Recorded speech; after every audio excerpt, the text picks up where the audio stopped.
locos, los saudíes, los israelíes, los republicanos, que pueden emprender esta guerra. Es posible. Y también una parte del régimen islámico, son los militares islamistas, sí que piensan que van a ganar con la ayuda de Dios. Bueno, casi termino así. La guerra en Siria, por ejemplo, ha dejado, ahora la cifra es más, cerca de 200.000 muertos, 2 millones de refugiados internos, desplazados internos, cerca de 5 millones de refugiados que han huido del país, hacia ninguna parte, porque ¿hacia dónde pueden ir? Hacia Turquía, que no les deja, hacia Irak, que es un país en guerra, o sea, no tienen ni dónde ir a refugiarse. La situación en Siria es absolutamente, no nos enseñan las imágenes de lo que está pasando, sino algo haríamos por la paz. O sea, todo lo que están haciendo es transmitir la idea de que los conflictos que hay que solucionarlos vía militar.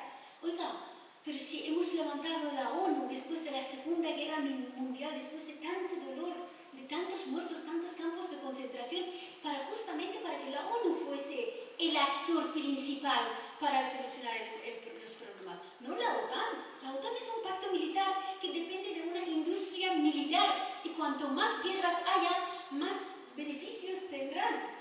¿Cómo es que pedimos a la OTAN que intervenga para solucionarlos? Para que salgan a las minas nigerianas, que Estados Unidos mande militares. Oiga, eso me lo dijo la catedrática de una facultad en la universidad, en la escuela oficial, la escuela de verano de la Complutense. No me lo podía creer. O sea, hasta este punto han podido colar en nuestras mentes que hasta nuestros intelectuales, los que son profesores, piensan que la única solución es que mandes militares, hay un terremoto, mandamos los militares para que... Oiga, en Haití, después del terremoto, los militares cuando entraron en el aeropuerto de Haití, echaron a todas las ONGs y no hicieron nada, porque Haití es un país estratégicamente importante. Aún la gente está sufriendo las consecuencias de aquel terremoto. Hacer esto en Siria. Ya ha dejado de existir, Siria ya no es un Estado, el gobierno de Damasco no tiene ningún control sobre el país, ¿no? Ahora la guerra, los kurdos se han proclamado así medio independientes, están teniendo ilusión de que ahí puede haber la independencia de Kurdistán, un Kurdistán independiente, como ahora en Cataluña hay un debate sobre la independencia, pues es un tema muy interesante. He escrito varios artículos sobre eso, que es una ilusión que un país, no de Cataluña, ahí no me meto, incluso en Cataluña es muy peligroso esto. Pero esto es aplicable a Cataluña también, ¿no? Pero en una zona como Kurdistán, estamos hablando de 40 millones de personas, repartidas entre Turquía, Irán, Irak, Siria y Armenia, atrapados entre estos países porque no tienen acceso al mar, porque los pueblos que tienen acceso al mar sí que tienen posibilidades de ser países, pero los que están atrapados casi es imposible si además, en caso de Kurdistán, eres la principal reserva de agua de Oriente Medio. O sea, el Éufrates y el Tigris pasan prácticamente por el Oriente Medio. El problema es el agua, no es el petróleo. Y el 40% del petróleo de Irak, que es la tercera, o sea, el 40% de la tercera reserva del petróleo del planeta está en el Kurdistán iraquí. ¿Ustedes creen que Irán, Turquía, Irak va a permitir que haya un Kurdistán próspero, democrático y tal? Jamás lo van a permitir. Lo que van a hacer es utilizar a los kurdos, que han muerto cientos de miles desde hace un siglo de lucha hasta hoy, con líderes ineptos, porque les han creado esta ilusión de que podemos ser independientes con la ayuda de Israel. ¿Cómo Israel va a apoyar la independencia de Kurdistán si no permite una Palestina, un pequeño Estado palestino, una autonomía como Gaza? Ya ni hablar de Estado palestino. Cada 2 por 3 ataca a Gaza, ¿no? ¿Cómo va a permitir un Kurdistán libre y democrático? Al menos que sea un segundo Israel en la zona que es. El Kurdistán iraquí en este momento es el segundo Israel en la zona. Es una base militar de Israel contra Irán, porque es vecino de Irán. Se lleva el petróleo y les pasa armas. ¿Para qué? Para que luchen contra Irán. O sea, les han convertido en carne de cañón, prácticamente, de sus intereses. Y lamentablemente los líderes del pueblo kurdo también han caído en la trampa. Desde Occidente también hay mucho apoyo a esta lucha del pueblo kurdo por su liberación.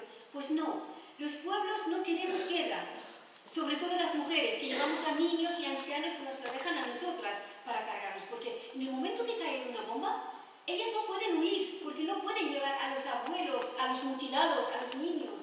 Los hombres ya están en la guerra. Pues nosotras no queremos, si esta independencia ficticia, espejismo, es a costa de la muerte de decenas de miles de personas, de momento no la queremos, podemos aguantar. Pedimos una autonomía, un federalismo, eso sí, pero independencia en este momento para que nos exterminen, oiga, un poco de realismo, ¿no? Pues la situación es absolutamente, se ha desmadrado. Y esto no hay más que empezar en Oriente Medio.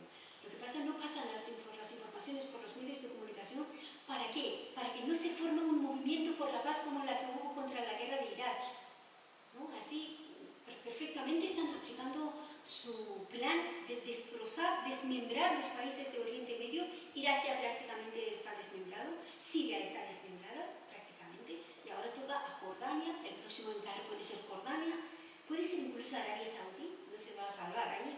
Ya hay un plan de reconfiguración del mapa de Oriente Medio en esta zona. En el norte de África, ya Libia es prácticamente dos, está partido en dos. Y posiblemente Egipto también se sumará en una crisis tremenda. Por tanto, sumando, la situación ahí es muy grave. Toda esta violencia que había, la violencia normal de los países subdesarrollados, medio desarrollados o desarrollados contra la mujer, a este se le ha añadido la guerra, que es la suma de todos los males que puede sufrir un ser humano. Porque ya no solo porque no puedes hablar, no puedes defender tus derechos como mujer, como hombre, sino por ahí verás cómo secuestran a tu hija, cómo mira, lo que hacían los soldados japoneses con los chinos en la guerra del 39, los japoneses cuando invadieron a China, en una zona, Tonkin, ahora no me acuerdo el nombre exacto, obligaban, después de que ellos violaban a las mujeres, obligaban a los padres, maridos, hermanos, violar a las hermanas, madres e hijas. En la aldea montaban espectáculos. Eso es lo que está ocurriendo ahora en el Oriente Medio. Violaciones colectivas. Estas niñas que van desde Occidente piensan que ahí van a casarse con un Che Guevara musulmán, porque es lo que fascina, ¿no? Un hombre guapo que aparece en internet, que está armado, que dice que venga aquí a luchar conmigo en Siria. Estas niñas que han ido, algunas de España, de Francia y tal. Luego una de ellas decía que fui ahí con este chico, luego me pasó a otros compañeros y ahí estaba siendo violada varias veces al día por decenas de hombres. Y claro, ellas terminan en trata de mujeres, en el mercado de prostitución. De hecho, estas guerras, las viudas que ha dejado, las huérfanas y los huérfanos que ha dejado son carne fresca para la industria colateral de las guerras, que es tráfico de sexo, tráfico de órganos, tráfico de mujeres, de niños, para la industria pornográfica. Esto es lo que está ocurriendo en el Oriente Medio. Hay que informarse para evitar. España ha mandado soldados a Irak. España ha vuelto a participar en la guerra de Irak, pero lo está haciendo de forma tan discreta que la mayoría de los españoles ni lo saben. Y seguramente aumentará el número de los efectivos en Irak, porque allí tienen que ocupar el territorio. Obama ha mandado esta semana más tropas a Irak. Oiga, ¿usted no iba a desmilitarizar aquello? Pues no, todo era película. De hecho, en Irak ya estaban 55.000 soldados hasta hace 4 meses, ahora van a aumentar el número. O sea, nunca se fueron de Irak, nunca se han ido de Afganistán. No han invertido tanto dinero. 6.000 millones de dólares al mes cuesta la guerra de Irak, un número igual en la guerra de Afganistán. No han invertido esto para marcharse. Es el corazón de Oriente Medio, corazón de Asia Central, Irak y Afganistán, y se quedarán ahí para controlar a China, Irán, Rusia y todos estos países de aquí a décadas. Ante esto tenemos que estar y ahí, hablando de las mujeres, ya no es que las mujeres tenemos que luchar en Oriente Medio por nuestra igualdad, tenemos que luchar por salvar la vida. Es esto, así.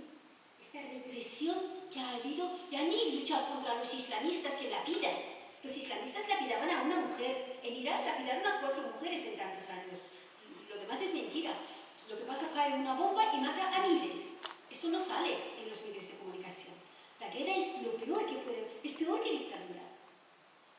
O sea, yo desde aquí termino, invito a informarse. Hay información en Internet, hay páginas alternativas. En mi página yo he puesto cerca de la dirección de unas 50 páginas por orden de fiarse, ¿no?, de las noticias más o menos, de páginas web en diferentes idiomas que se puede buscar otra información, contrastarla siempre, ¿no? Nadie tiene la verdad absoluta, pero de aquí informarse y luego hay que actuar contra la guerra, contra nuestra participación en la guerra de Irak y donde sea, y contra la guerra, aunque no participemos, ¿no?, desde aquí.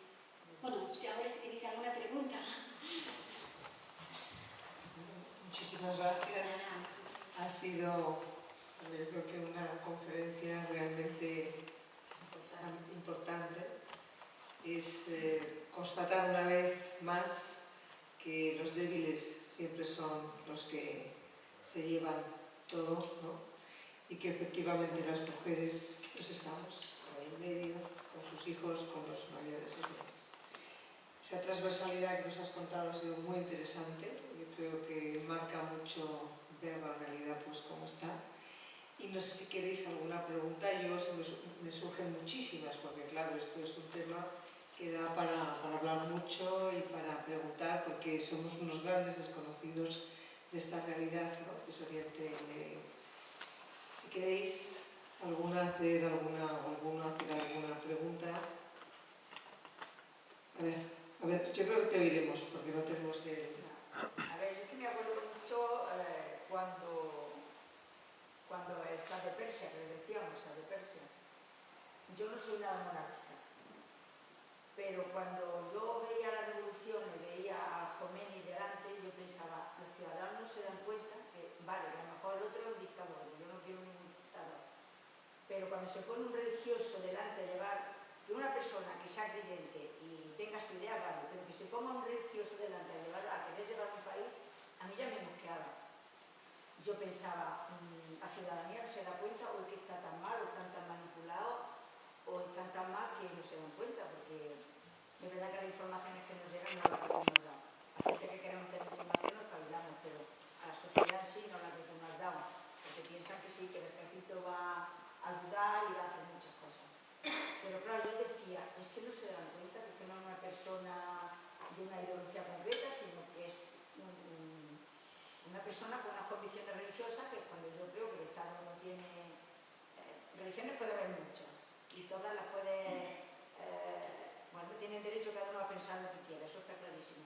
Pero que se ponga a gobernar un país religioso es como... Yo lo veía, pero no sé allí cómo se veía. Bueno, es interesante la pregunta, porque yo estuve en aquella revolución, tenía 17, 18 años, ¿no? ¿Qué ocurría? La revolución iraní duró un año, la de Egipto 18 días, para que veáis. En 18 días, Obama, justamente viendo lo que pasó con Carter, Jimmy Carter, en la revolución iraní, dijo, les quito del medio a Mubarak quien se quiera para que la revolución no se alargue, ¿no? Porque si no ocuparán también la embajada de Estados Unidos en Egipto y tal. ¿Qué ocurre? Durante un año, como el Shah era un dictador, el movimiento espontáneo del pueblo contra la dictadura no tenía dirigentes, porque las fuerzas progresistas estaban oprimidas, estaban en la cárcel o en exilio o en clandestinidad. Entonces la revolución duró tanto porque Estados Unidos no sabía qué hacer, tener en cuenta que Irán era frontera común con la Unión Soviética. Estamos hablando del año 79, de la Guerra Fría. Entonces, lo que no permitía de ninguna manera a Estados Unidos establecerse un gobierno democrático en Irán. Un gobierno democrático me refiero que distribuyera el dinero del petróleo para el pueblo. Sería una Cuba para Oriente Medio. Imaginaos Cuba con petróleo, ¿no? Sería el fin del imperio. Entonces alargaron la agonía del régimen del Shah, intentaron organizar un golpe de Estado incluso para controlar la situación. No pudieron porque los militares cogieron sus petrodólares y se marcharon del país.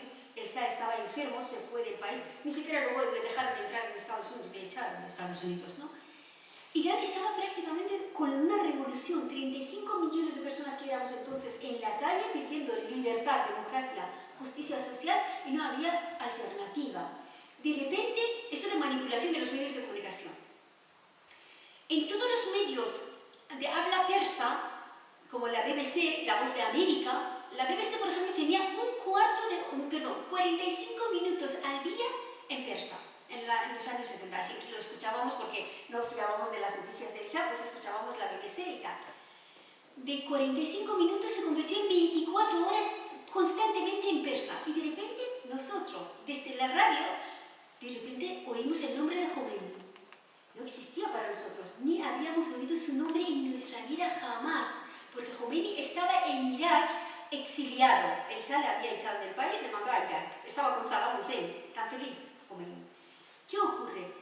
De repente vemos que hablan de que Jomeini es el líder indiscutible de la revolución. ¿Ah, sí? ¿Pero quién es ese señor si nosotros estamos haciendo la revolución? Pues no. De repente, ¿qué ocurre? Ante la fuerza de las fuerzas de izquierda iraní, porque el Partido Comunista, el Partido Socialista, los sindicatos obreros en Irán siempre han tenido mucha fuerza. Por ejemplo, en la época de los años 50, el Partido Comunista llevaba a 1 millón de trabajadores en el 1 de mayo a las calles. Tenía 5 diputados en la época del Shah en el Parlamento, en los primeros años del Shah. El miedo a que en Irán tomaran el poder los comunistas, como unos meses antes de la revolución iraní, los comunistas afganos tomaron el poder en Afganistán, otro país frontera con la Unión Soviética, los americanos hicieron una estrategia. Llevaron a Ayatollah Jomeini de Irak a Francia.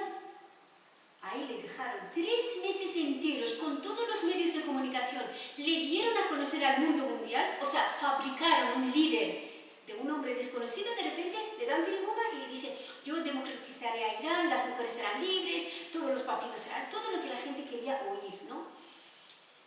Y luego, ahora, yo en este libro, mi último libro, es sobre justamente esto, que como un país con un peso de fuerzas laicas, anti-islámicas, el pueblo iraní tiene un rechazo tremendo hacia el Islam, porque los musulmanes invadieron Irán y mataron, como los talibanes, imaginaos en el siglo VII, exterminaron al pueblo iraní persa, instalaron el Islam. Entonces, ¿cómo es posible esta transformación? De repente llevan a Ayatollah Jomeini de Irak a Francia de la derecha, de Giscard d'Estaing. Llevan ahí, llegan a un acuerdo con él, celebran una reunión, los G8 que ahora son, antes eran G4. Estados Unidos, Alemania, Francia, Estados Unidos se reúnen en la isla Guadalupe de Centroamérica con los representantes de Ayatollah Jomeini. Dicen: Ayatollah, usted puede ir a Irán, podemos llevarla a Irán nosotros mismos. No tenemos ningún problema con el Islam. Mire que los árabes saudíes son musulmanes y nos llevamos bien con ellos. ¿Quiere matar a las mujeres, lapidarlos? Ningún problema. ¿A cambio de qué? O sea, les llevamos, os llevamos al poder a cambio de que seáis una frontera contra la Unión Soviética. Mira, estamos hablando del año 78. Como un indicador estratégico, os digo este dato, aunque a veces molesta. Y es lo siguiente: la estrategia de Estados Unidos contra la Unión Soviética no solo era la guerra de las galaxias o empujar a la Unión Soviética en una carrera militar, también la corrupción dentro de la Unión Soviética, problemas internos, pero desde fuera hubo una presión tremenda a finales de los años 80 contra los soviéticos. Por ejemplo, lo que están haciendo ahora, bajar el precio del petróleo, obligaron a los saudíes a bajar el precio del petróleo de $10 a $2. Y Rusia, que vive del petróleo y gas, de repente su economía planificada se derrumbó en los años 80, en el año 84 en concreto. Entonces una crisis económica tremenda subieron. Pero hicieron con la religión una estrategia muy curiosa. Alrededor de la Unión Soviética empezaron a apoyar a la extrema derecha cristiana y a extrema derecha islámica. ¿Cómo? Empezaron por Afganistán. Crearon el grupo de los mujahidines afganos, que son luego los talibanes. Este es un lado sur de la Unión Soviética. En este lado apoyaron a Ayatollah Jomeini. La única condición que le pidieron era que fuese una barrera contra la Unión Soviética y acabara con los comunistas iraníes, que lo hizo. Decenas de miles fueron ejecutadas con una sola pregunta les hacían: ¿usted sabe rezar? No.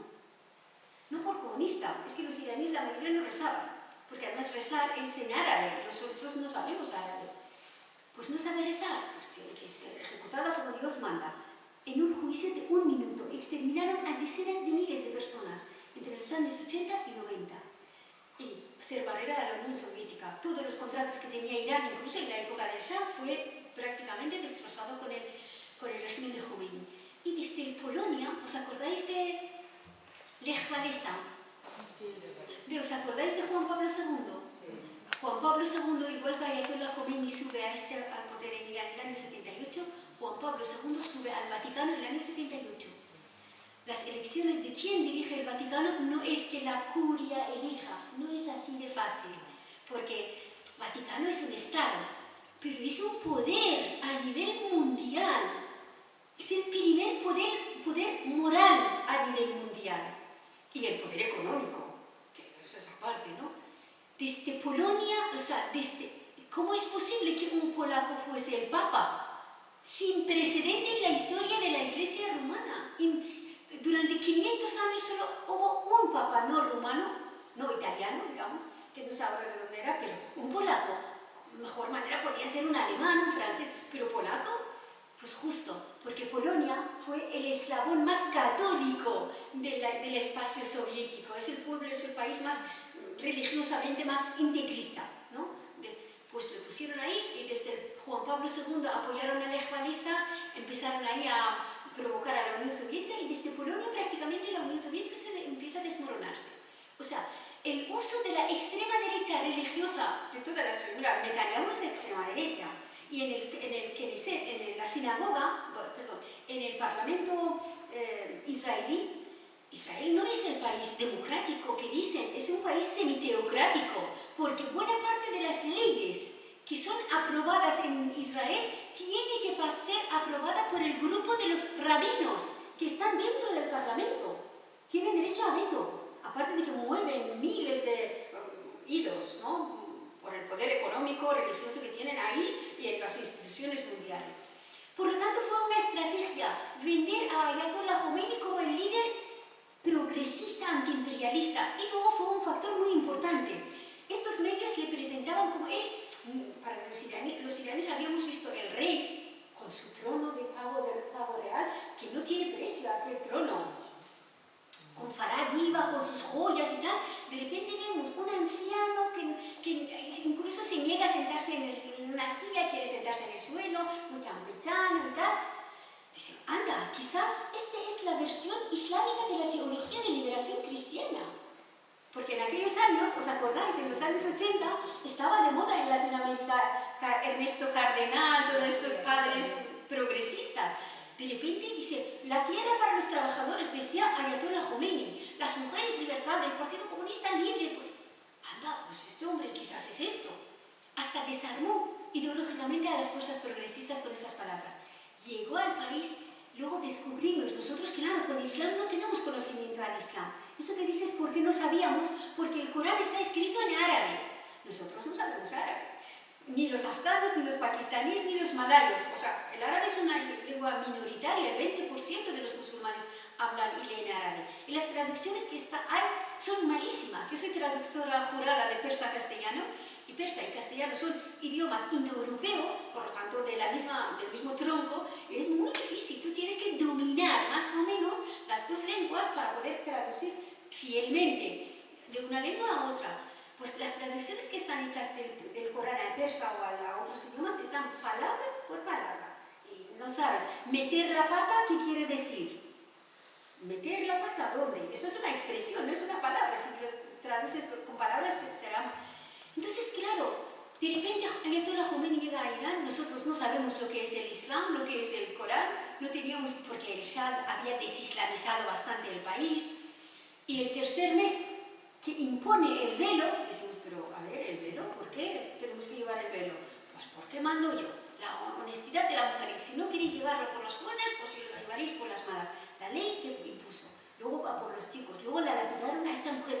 ¿Qué es esta lapidación? Ni siquiera en la Edad Media iraní se lapidaba. Porque mirad, es una cuestión muy interesante. Se matan a las personas, las ejecuciones, depende de los medios que tengas. Por ejemplo, si tienes mucha madera alrededor, quemas a la persona, pones una hoguera, como en la India, ¿no? A las viudas indias les mataban en las hogueras, las seti. Si tienes mucha piedra en el desierto de Arabia Saudí, o por ejemplo Israel, lapidas, porque no tienes otro medio para castigar a la persona. En Irán no es un país de piedras, hay de todo, pero hay también bosques, o sea, la lapidación no es una forma de matar iraní a las personas, hay otras maneras, ¿no? Con espada, por ejemplo. Pues resucitaron la lapidación, resucitaron la ley de talión. ¿Qué es la ley de talión? Es que no tenemos ni en persa un sinónimo para esta palabra. No lo tenemos, de verdad. No existe la ley de talión. No. Yo cuando tengo que traducirla al persa, tengo que juntar palabras. No hay una misma palabra. Claro, desconocimiento del Islam. Sobre la marcha nos dimos cuenta de lo que consiste su programa. El programa de que las niñas, hasta los bebés en el Islam y en el judaísmo, pueden ser casadas. En el judaísmo y en el Islam, tú puedes entregar a una bebé de 1 mes como esposa de un señor. Puedes entregársela. Ya es su esposa, puede hacer con ella lo que le dé la gana, literalmente. Oiga, eso no existe en Irán. En Irán, en la época del Shah, los años 60, la edad nupcial legal era 20 años. Ahora la han legalizado a 8 años. Por favor, el pueblo iraní no casa a sus niñas a 8 años. Es más, como rebeldía, las mujeres iraníes se casan a los 30 años. Es más, la República Islámica quiere hijos, pues las mujeres iraníes se han negado a tener hijos. Ahora hay un decrecimiento de la población que no saben qué hacer. Han prohibido la vasectomía, los abortos, han prohibido el uso de los anticonceptivos y están ofreciendo a las mujeres de Tayikistán, que es un país, es el único país de Asia Central que habla persa, que pertenece al Imperio Persa, ofrecen a las mujeres de Tayikistán piso y todos los electrodomésticos si quieren casarse con los hombres iraníes. Porque las mujeres iraníes ya no quieren casarse, porque ser esposa significa perder tus derechos de soltera. Ya tienes que pedir permiso de todo para todo al hombre. O sea, es una distorsión en nuestra cultura. No pega a nuestra cultura el régimen islámico. Por lo tanto, ha habido tanto choque, tanta tensión durante esos 30 años, tanta represión. Por eso hemos caído en la trampa. O sea, no sabíamos lo que decía Ayatollah Khomeini, aparte que él mintió, luego nosotros desconocíamos y luego la trampa que nos tendieron las potencias internacionales. Francia y Estados Unidos la apoyaron. Nunca han hecho ningún atentado contra el régimen islámico de Irán. Nunca. Nunca, porque es el gran aliado. Está bien, porque así ha creado un integrismo islámico en la zona, ha creado esta guerra de civilizaciones, entran en Irak porque para matar a Saddam Hussein y no tocan en Irán. Eso no quiere decir que no la hagan en un futuro, pero no es por el régimen islámico, será por Irán, por el pueblo iraní, por Irán para dominar sus recursos naturales.